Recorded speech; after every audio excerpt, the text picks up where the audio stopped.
Docking cinema நேயர்களுக்கு வணக்கம். இன்றைக்கி நம்ம சசி சார் டைரக்ஷனில் அஜய் தர்ஷன், சக்தி, விஜய் ஆண்டனி, சுவாசிகா இவங்க எல்லாருமே சேர்ந்து நடிச்சிருக்க 100 சாமி படத்தோட ரிவ்யூ தான் பார்க்க போகிறோம். ஆக்சுவலாக இப்போ நான் ஒரு ஆர்டர் சொன்னேன் இல்லையா, இந்த ஆர்டருக்கு அப்படியே ஆப்போசிட்டில் தாங்க ஒரு கேஸ்டிங்கே வந்து அமைஞ்சிருக்கு அப்படின்னே சொல்லலாம். இந்த படத்தோட ஹீரோ யார் அப்படின்னா சுவாசிகா மேம் தான். அவங்கள சுற்றி தான் அந்த படமே வந்து நடக்குது. தம்பி, அதை நாங்கள் ட்ரைலர்லேயே பார்த்துட்டோம், படத்தோட கதை என்ன சொல்லு அப்படின்னு சொல்லிட்டு நீங்கள் சொல்கிறது எனக்கு புரியுது. நம்ம வந்து டேரெக்டாக படத்தோட கதைக்கு என்னென்னு போயிடும். படத்தோட கதை என்ன அப்படின்னு பார்த்தீங்கன்னா, ஒரு அம்மா 2 பசங்க ஃபேமிலி வந்து லீட் பண்ணிட்டு போயிட்டு இருக்காங்க. பசங்க பார்த்தீங்கன்னா காலேஜில் வந்து படிச்சுட்டு இருக்காங்க.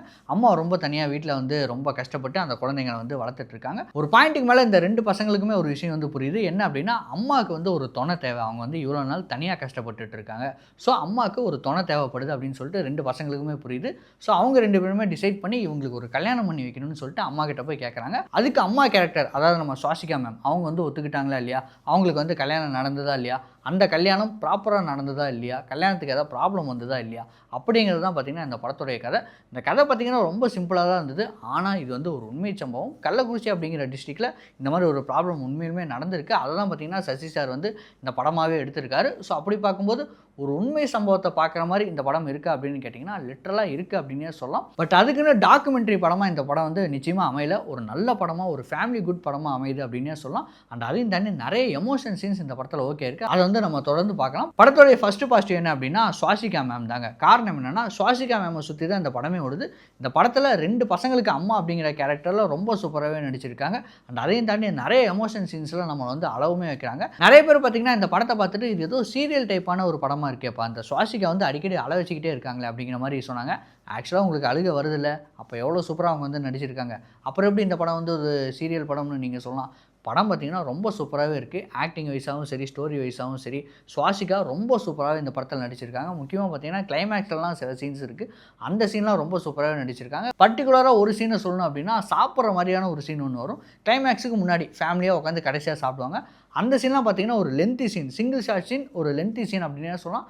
அந்த சீனில் ரொம்ப சூப்பராகவே நடிச்சிருக்காங்க சுவாசிகா. இந்த மாதிரி நிறைய சீன் வந்து சொல்லிக்கிட்டே போகலாம். ஸோ சுவாசிகா இந்த படத்தில் அவங்களுக்கு கொடுத்த ரோலை ரொம்ப சூப்பராகவே பண்ணி முடிச்சிருக்காங்க. சுவாசிகா மட்டும் தான் இந்த படத்தில் ரொம்ப சூப்பராக நடிச்சிருக்காங்களா அப்படின்னு கேட்டிங்கன்னா, ஒரு 2 பேர் இருக்காங்க. அவங்களுக்கு பசங்களாம் நடித்த அஜய் தர்ஷன் ஆகட்டும், சக்தி கேரக்டர் ஆகட்டும், லிட்டரலாக பார்த்திங்கன்னா அந்த பாஸ்கர் விவேக் அப்படிங்கிற கேரக்டர்லேயே வாழ்ந்துருக்காங்க. அவங்கள பார்க்கும்போது இது நம்ம 2 பேர் இல்லை, அதாவது நம்ம வீட்டில் ஒரு அண்ணன் தம்பி இருப்பாங்களே, நானும் அண்ணனும் தானே இந்த ரோல், நானும் என் தம்பியும் தானே இந்த ரோல் அப்படிங்கிற மாதிரி பசங்களாம் இந்த படத்தை வந்து ரொம்ப கனெக்ட் பண்ணிப்பாங்க. ஸோ அந்த மாதிரியான சீன்ஸ்லாம் இந்த படத்தில் வந்து நிறையவே இருக்குது. அந்தளவுக்கு இவங்க வந்து ரொம்ப யதார்த்தமாக நடிச்சிருக்காங்கன்னு சொல்லுவார். அதே மாதிரி தான் விஜய் ஆண்டனி சாரும். இந்த படத்தில் விஜய் ஆண்டனி சார் படம் ஃபுல்லாக வராங்களான்னு கேட்டால் நிச்சயமாக இல்லை.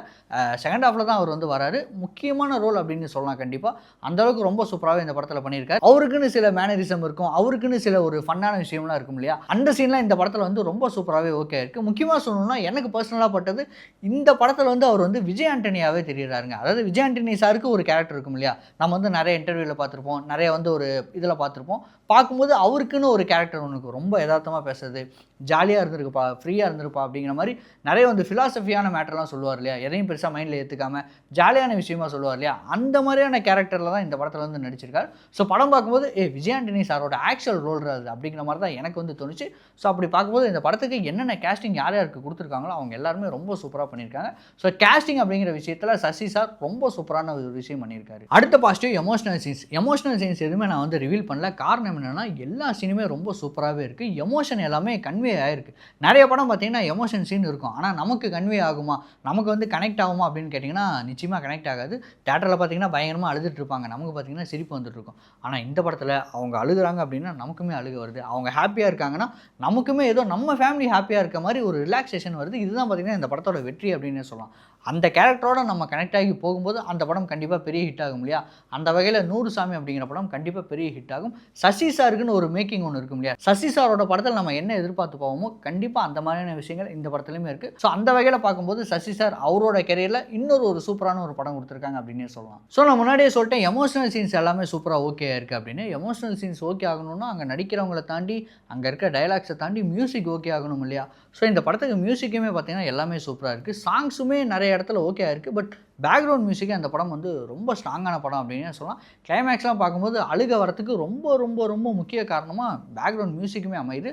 அதை நம்ம சொல்லி ஆகணும். ஸோ இதெல்லாம் தான் படத்துக்கு வந்து பாசிட்டிவாக அமைஞ்சிருக்கு. படத்தில் நெகட்டிவ் இருக்குது அப்படின்னு கேட்டிங்கன்னா சின்ன சின்ன நெகட்டிவ் தான் இருக்குது. அதில் முக்கியமான நெகட்டிவ் என்ன அப்படின்னு கேட்டிங்கன்னா கிளைமேக்ஸை வந்து நம்ம சொல்லலாம். கிளைமேக்ஸ் இப்படி முடிச்சிருக்க வேணாம் அப்படிங்கிற மாதிரி சில பேருக்கு வந்து தோணுச்சு.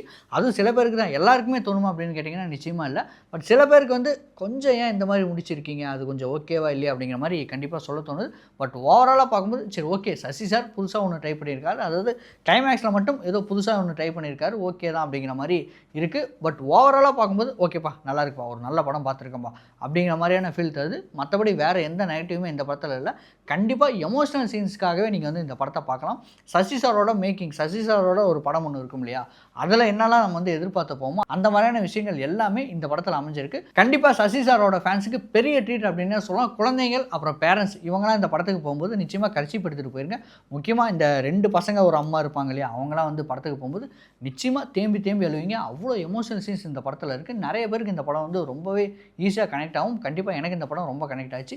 உங்களுக்கு இந்த படம் கனெக்ட் ஆயிடுச்சா இல்லையா அப்படிங்கிறத படம் பார்த்துட்டு கண்டிப்பாக இந்த வீடியோவோட கமெண்ட்டில் கமெண்ட் பண்ணுங்கள். டூரிங் சினிமாஸை லைக் பண்ணுங்கள், ஷேர் பண்ணுங்கள், சப்ஸ்கிரைப் பண்ணுங்கள். டூரிங் சினிமாவுக்கு சப்ஸ்கிரைப் பண்ணுங்க, லைக் பண்ணுங்க.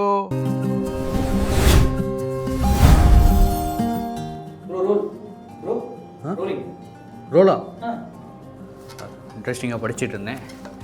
ஸோ மக்களே, டூரிங் டாக்கீஸ் நடத்தின ஃப்ரேம் அண்ட் ஃபேம் அவார்ட் ஃபங்க்ஷனுக்கு நீங்கள் பயங்கரமான சப்போர்ட்டை கொடுத்துருந்தீங்க. அண்ட் அதே வீடியோக்கள் எல்லாமே நம்ம வந்து யூடியூப்பில் அப்லோட் பண்ணதுமே எல்லாருமே அந்த வீடியோஸை பார்த்து ரொம்ப அதிகமாக சப்போர்ட் பண்ணியிருந்தீங்க அப்படின்னே சொல்லலாம். இவங்களாம் வந்து கலந்துக்கிட்டாங்களா அப்படிங்கிற மாதிரி எல்லா வீடியோக்குமே நீங்கள் வந்து ரொம்ப அதிகமாக சப்போர்ட் பண்ணியிருந்தீங்க. ஆனால் நம்ம வியூவர்ஸ் எல்லாருமே கண்டிப்பாக வீடியோ மட்டும் பார்ப்பாங்கன்னு கேட்டால் நிச்சயமாக கிடையாது. சில பேருக்கு வந்து புத்தகம் படிக்கிற அந்த ஒரு ஆர்வமே இருக்கும். ஸோ நம்ம டூரிங் டாக்கீஸ் நடத்தின ஃப்ரேம் அண்ட் ஃபேம் அவார்ட் ஃபங்க்ஷனுடைய ஈவெண்ட்டில் நடந்த முக்கியமான விஷயம், யாரெல்லாம் அவார்டு வாங்கினாங்க, யாரெல்லாம் கலந்துக்கிட்டாங்க அப்படிங்கிற விஷயத்தை புத்தகமாக தொகுத்து ஒரு புத்தகம் நம்ம இப்போது வெளியிட இருக்கோம். ஸோ அதுதான் இந்த புத்தகம் என்னோட கையில் இருக்குது. அதை தான் நான் இப்போது இவ்வளோ இன்ட்ரெஸ்டிங்காக படிச்சுட்டு இருந்தேன். இந்த புத்தகம் உங்களுக்கு வேணும் அப்படின்னு நீங்கள் நினச்சிங்கன்னா ஃபுல்லாகவே ஃப்ரீ. உங்களுக்கு இந்த புத்தகம் கண்டிப்பாக கிடைக்கும். நீங்கள் பண்ண வேண்டிய விஷயம் ஒன்றே ஒன்று தான். இந்த புத்தகம் உங்கள் வீட்டுக்கு வந்து சேரணும் அப்படிங்கிற விஷயமான டெலிவரி சார்ஜ் அப்படிங்கிற விஷயம் இருக்கு இல்லையா, அதுக்கு மட்டும் நீங்கள் பே பண்ணால் போதும். வெறும் 100 ருபீஸ் தான். ஸோ நீங்கள் பண்ண வேண்டிய ஒரே விஷயம், கீழே இருக்க இந்த நம்பருக்கு கால் பண்ணுங்கள். இந்த புத்தகம் உங்கள் வீடு தேடி வரும். ஸோ நான் புத்தகத்தை படிக்க ஆரம்பிக்கிறேன். மறக்காமல் அந்த நம்பர்லாம் போட்டுருங்க. Sure bro. ஓகே கஷ்டிக்கலாமா? யா.